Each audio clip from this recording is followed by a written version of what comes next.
మిత్రులకు, శ్రేయోభిలాషులకు, కస్టమర్ దేవుళ్లకు నూతన సంవత్సర మరియు సంక్రాంతి శుభాకాంక్షలు. ఇట్లు వారాహి డెవలపర్స్ భీమవరం. ప్రతి ఏడాది ధనుర్మాసం నుంచి సంక్రాంతి 3వ రోజు వరకు కూడా హరిదాసులు గ్రామాల్లో సందడి చేస్తూ ఉంటారు. అయితే హరిదాసులకు ప్రస్తుతం ఆదరణ తగ్గిందని వారే చెప్తున్నారు. అసలు వారికి ఆదరణ తగ్గడానికి గల కారణాలు ఏంటి, ప్రస్తుతం వారి పరిస్థితి ఏ విధంగా ఉంది, వారి నిత్య జీవితం ఏ విధంగా ఉంటుంది, ధనుర్మాసంలో వారి జీవన విధానం ఏ విధంగా ఉంటుంది, హరిదాసుని అడిగి తెలుసుకుందాం.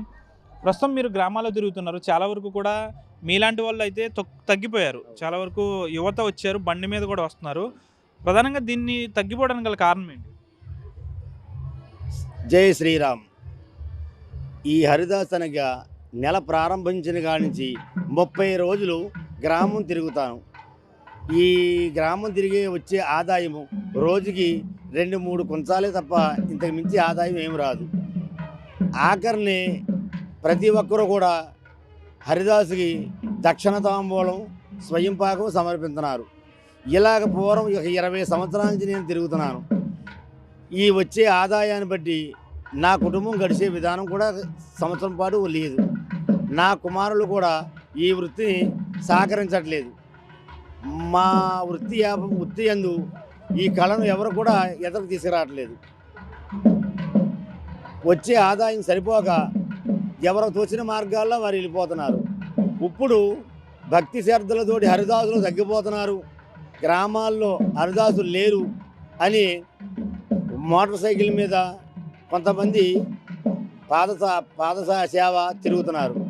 అయితే నడిచి తిరగాలంటే చాలా కాలం మట్టి మానేస్తున్నారు. గ్రామాలు పెరిగినాయి, గృహాలు పెరిగినాయి. ఇప్పుడు కుర్రకారు కూడా సహకరించవలసింది ఏంటంటే ఈ యొక్క మోటార్ సైకిల్ మీద భగవంతుణ్ణి స్మరించి గ్రామానికి హరినామస్మరణ హరిదాసులు తిరగటానికి ముందుకు సహకరించి వచ్చారు. భక్తులందరూ, గ్రామ ప్రజలు హరిదాసుని ఇప్పుడు బాగా గౌరవిస్తున్నారు. పూర్వం కన్నా ఇప్పుడు బాగా హరిదాసు అంటే హరిదాసు లేకపోతే మన సంక్రాంతి వచ్చింది కాదు. సంక్రాంతి అంటే హరిదాసు వస్తేనే సంక్రాంతి అని బాగా గుర్తించి వారిచ్చే స్వయంపాకం, దక్షిణ తాంబూలం కూడా బాగానే ఇస్తున్నారు.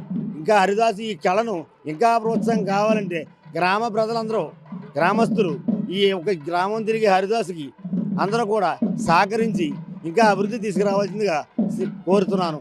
శ్రీరామచంద్రమూర్తి. మీరు ధనుర్మాసంలో ఈ మాల వేసిన దగ్గర నుంచి సంక్రాంతి వెళ్ళే వరకు మీరు ఏ విధమైన నియమ నిబంధనలు పాటిస్తారు? నెల ప్రారంభమైన కాడి నుంచి ఈ నెలలు కూడా చాలా నిష్టగా ఉండాలి. హరిదాస్ అంటే తెల్లవారుజామున సన్నీటి స్నానం ఆచరించి ఈ 30 రోజులు ఒంటిపూట భోజనంతో పాదసేవ చేస్తూ ఆ స్వామి నామస్మరణ, శ్రీ భద్రాచల శ్రీరాములు వారి హరినామస్మరణ, హరికీర్తనలు, రామకీర్తనలు పాడుతూ ఈ నెలలు దీక్ష చేయాలి. ఈ 30 రోజుల తర్వాత అక్షయపాత్ర భోగు రోజుని స్వామివారికి హారతిచ్చి స్వామివారిని దించుతాను. అప్పుడు 2 పూట్ల భోజనాలు చేస్తాకి అవకాశం. అంతవరకు కూడా ఈ హరిదాస్ అంటే చాలా నిష్ట నియమాలతోటి ఒంటిపూట భోజనంతో చెయ్యాలి. సన్నీటి స్నానం ఆచరించి ఆ శ్రీరామ కీర్తనలు, ఆ శ్రీరాముల వారు భజనలు చేసుకుంటూ నగర సంకీర్తనలు చేస్తూ తిరగాలి. ఈ యొక్క హరిదాస్ అంటే ఇదండి. మీ తర్వాత మీ తరం, మీ అబ్బాయి ఈ వృత్తి చేయడానికి సిద్ధంగా ఉన్నారా? నా తర్వాత మా అబ్బాయి చేయటానికి ఎదురుకి రావాలంటే అది గ్రామ ప్రజలు సహకరించాలి. లేదా ప్రభుత్వం వారు ఈ కళను తగ్గకుండా అభివృద్ధిలోకి రావాలంటే ప్రభుత్వం వారు మమ్మల్ని గుర్తించి మాకు ఏదైనా సహకారం అందించవలసిందిగా కోరుతున్నాను. గుర్తించడం అంటే మీరు ఏ ప్రభుత్వానికి ఏమైనా డిమాండ్ చేస్తున్నారా? ఒక కళాకారులు పెన్షన్ ఇమ్మని కోరుతున్నాను. ఇప్పటికే హరిదాసుల కళ అయితే అంతరించిపోతుంది. ఇప్పుడు నా వయసు దాదాపు 60 సంవత్సరాలు వచ్చే నా కుమారుడు ఈ వృత్తిలో కొనసాగాలంటే ఏదైనా ప్రభుత్వం హరిదాసులకు తగిన పారితోషికం ఇచ్చి కనీసం తమను గుర్తిస్తే వంశపారంపర్యంగా ఈ వృత్తి కొనసాగుతుంది. లేదంటే ఏ విధంగా పుస్తకాల్లో కొన్ని చదువుకుంటున్నామో అదేవిధంగా గతంలో హరిదాసు అనే ఒకరు ఉండేవారంటూ పుస్తకాల్లో చదువుకోవాల్సిన పరిస్థితి వస్తుందంటూ హరిదాసు చెప్తున్నారు. వీడియో జర్నలిస్ట్ శేఖర్తో మనోజ్, RTV పశ్చిమ గోదావరి నుంచి. Local to global news at your finger tips. మీ చేతిలో ఒక ఆయుధం. డౌన్లోడ్ రా TV app. Media legend Ravi Prakash is back.